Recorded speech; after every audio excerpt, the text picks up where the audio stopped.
വരാനിരിക്കുന്ന നിയമസഭാ തെരഞ്ഞെടുപ്പിനെ ചുറ്റിപ്പറ്റി സംസ്ഥാന രാഷ്ട്രീയത്തിൽ ചർച്ചകൾ ശക്തമാകുന്നതിനിടെ തന്റെ സ്ഥാനാർത്ഥിത്വത്തെക്കുറിച്ച് നിലപാട് വ്യക്തമാക്കി കെ. സുധാകരൻ. കോൺഗ്രസ് ഹൈക്കമാൻഡും പാർട്ടി നേതൃത്വവും എടുക്കുന്ന തീരുമാനത്തിനാണ് താൻ വഴങ്ങുകയെന്ന് അദ്ദേഹം വ്യക്തമാക്കി.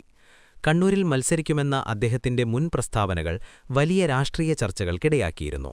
എന്നാലിപ്പോൾ അന്തിമ തീരുമാനം പാർട്ടി എടുക്കുന്നതായിരിക്കുമെന്ന് അദ്ദേഹം വ്യക്തമാക്കുകയാണ്. കണ്ണൂരിൽ മാധ്യമപ്രവർത്തകരോട് പ്രതികരിക്കുമ്പോഴാണ് അദ്ദേഹം ഈ കാര്യങ്ങൾ വിശദീകരിച്ചത്.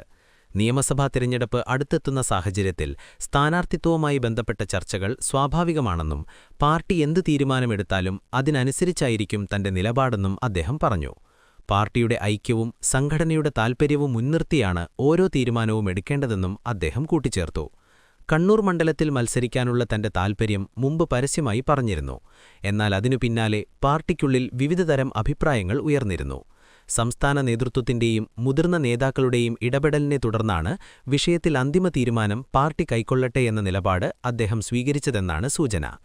കേരളത്തിലെ കോൺഗ്രസ് സംഘടനയിൽ ഏറെ സ്വാധീനമുള്ള നേതാവാണ് കെ. സുധാകരൻ.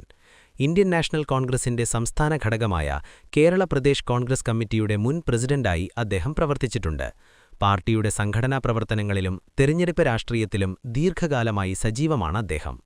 ഇതിനിടെ കണ്ണൂരിൽ നടന്ന മറ്റൊരു ചടങ്ങിൽ പങ്കെടുത്തപ്പോൾ സുധാകരൻ വികാരാധീനനായത് ശ്രദ്ധേയമായി. അന്തരിച്ച കോൺഗ്രസ് പ്രവർത്തകനായ കാപ്പാടൻ രമേശിന്റെ കുടുംബത്തിനായി നിർമ്മിച്ച വീടിന്റെ താക്കോൽദാന ചടങ്ങിലാണ് ഈ സംഭവം നടന്നത്. ചടങ്ങിൽ സംസാരിക്കുന്നതിനിടെ രമേശിനെക്കുറിച്ചുള്ള ഓർമ്മകൾ പങ്കുവച്ച സുധാകരൻ വികാരാധീനനായി. രമേശുമായുണ്ടായിരുന്ന അടുത്ത ബന്ധത്തെക്കുറിച്ചാണ് അദ്ദേഹം വേദിയിൽ പങ്കുവച്ചത്. തന്റെ രാഷ്ട്രീയ ജീവിതത്തിലെ പല പ്രതിസന്ധിഘട്ടങ്ങളിലും രമേശ് കൂടെയുണ്ടായിരുന്നുവെന്നും പലപ്പോഴും തന്നെ രക്ഷിച്ചത് അദ്ദേഹത്തിന്റെ കാവലായിരുന്നുവെന്നും സുധാകരൻ പറഞ്ഞു. ഈ വാക്കുകൾ പറയുന്നതിനിടെ അദ്ദേഹം കുറച്ചുനേരം സംസാരിക്കാൻ കഴിയാതെ നിൽക്കുകയായിരുന്നു. കണ്ണൂർ രാഷ്ട്രീയത്തിൽ സംഘർഷങ്ങൾ ശക്തമായിരുന്ന കാലഘട്ടങ്ങളെ ഓർമ്മിപ്പിച്ചുകൊണ്ടായിരുന്നു അദ്ദേഹത്തിന്റെ പരാമർശങ്ങൾ. പല അപകട സാഹചര്യങ്ങളിലും മുന്നറിയിപ്പുകൾ നൽകി സഹായിച്ചതും സുരക്ഷിതമായി പ്രവർത്തിക്കാൻ സഹായിച്ചതും രമേശാണെന്നും അദ്ദേഹം പറഞ്ഞു. രാഷ്ട്രീയ പ്രവർത്തനത്തിനിടയിൽ നേരിടേണ്ടി വന്ന പല പ്രശ്നങ്ങളിലും രമേശിന്റെ പിന്തുണ നിർണായകമായിരുന്നുവെന്നും സുധാകരൻ വ്യക്തമാക്കി. കാപ്പാടൻ രമേശ് ദീർഘകാലം കോൺഗ്രസ് പ്രവർത്തകനായി പ്രവർത്തിച്ച വ്യക്തിയായിരുന്നു. പ്രാദേശിക തലത്തിൽ പാർട്ടി പ്രവർത്തനങ്ങളിൽ സജീവമായിരുന്ന അദ്ദേഹം നിരവധി സാമൂഹിക പ്രവർത്തനങ്ങളിലും പങ്കെടുത്തിരുന്നു. അദ്ദേഹത്തിന്റെ മരണത്തിനുശേഷം കുടുംബത്തെ സഹായിക്കുന്നതിനായി വീട് നിർമ്മിച്ചു നൽകാൻ കോൺഗ്രസ് പ്രവർത്തകർ മുന്നോട്ടു വന്നിരുന്നു.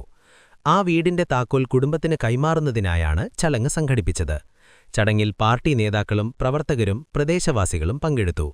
കുടുംബത്തിന് കൈമാറിയ വീട് രമേശിന്റെ ഓർമ്മകളെ നിലനിർത്തുന്നതായിരിക്കുമെന്ന് നേതാക്കൾ അഭിപ്രായപ്പെട്ടു. ചടങ്ങിൽ സംസാരിച്ച സുധാകരൻ രമേശ് പോലുള്ള പ്രവർത്തകരാണ് ഒരു രാഷ്ട്രീയ പ്രസ്ഥാനത്തിന്റെ ശക്തിയെന്നും പറഞ്ഞു. നേതാക്കൾക്ക് മുന്നിൽ നിന്ന് പ്രവർത്തിക്കാനാവുന്നത് ഇത്തരം പ്രവർത്തകരുടെ പിന്തുണ കൊണ്ടാണെന്നും അദ്ദേഹം ചൂണ്ടിക്കാട്ടി. പാർട്ടിയുടെ അടിസ്ഥാനത്തിൽ പ്രവർത്തിക്കുന്ന സാധാരണ പ്രവർത്തകരുടെ ത്യാഗവും സമർപ്പണവുമാണ് സംഘടനയെ മുന്നോട്ടു നയിക്കുന്നതെന്നും അദ്ദേഹം പറഞ്ഞു. ഇതിനിടെ നിയമസഭാ തിരഞ്ഞെടുപ്പ് അടുത്തെത്തുന്ന സാഹചര്യത്തിൽ കോൺഗ്രസിനുള്ളിലെ രാഷ്ട്രീയ ചർച്ചകളും ശക്തമാണ്. സ്ഥാനാർത്ഥി നിർണയം, പ്രാദേശിക രാഷ്ട്രീയ സമവാക്യങ്ങൾ, സഖ്യരാഷ്ട്രീയത്തിലെ മാറ്റങ്ങൾ എന്നിവയെല്ലാം പാർട്ടി നേതൃത്വത്തിന്റെ ശ്രദ്ധയിൽപ്പെട്ട വിഷയങ്ങളാണ്. കണ്ണൂർ മണ്ഡലം ഉൾപ്പെടെ പല മണ്ഡലങ്ങളിലും സ്ഥാനാർത്ഥിത്വത്തെക്കുറിച്ച് വിവിധ തലങ്ങളിൽ ചർച്ചകൾ തുടരുകയാണ്. പാർട്ടി ഹൈക്കമാൻഡിന്റെ നിർദ്ദേശങ്ങൾക്കനുസരിച്ചായിരിക്കും അന്തിമ തീരുമാനമുണ്ടാകുകയെന്നതാണ് നേതാക്കൾ ആവർത്തിച്ചു വ്യക്തമാക്കുന്നത്. ഇത്തരം സാഹചര്യത്തിലാണ് കെ. സുധാകരൻ തന്റെ നിലപാട് വ്യക്തമാക്കിയിരിക്കുന്നത്. പാർട്ടി തീരുമാനത്തിന് താൻ പൂർണ്ണമായി വഴങ്ങുമെന്ന് അദ്ദേഹം പറഞ്ഞതോടെ വിഷയവുമായി ബന്ധപ്പെട്ട രാഷ്ട്രീയ ചർച്ചകൾക്ക് പുതിയ വഴിത്തിരിവ് ലഭിച്ചിരിക്കുകയാണ്.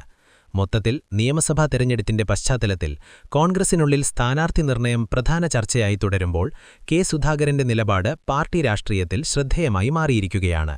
അദ്ദേഹത്തിന്റെ സ്ഥാനാർത്ഥിത്വം സംബന്ധിച്ച അന്തിമ തീരുമാനം പാർട്ടി ഹൈക്കമാൻഡ് എടുക്കുമെന്നതിനാൽ വരും ദിവസങ്ങളിൽ ഇതുമായി ബന്ധപ്പെട്ട കൂടുതൽ വ്യക്തത ലഭിക്കുമെന്നാണ് രാഷ്ട്രീയ നിരീക്ഷകർ വിലയിരുത്തുന്നത്.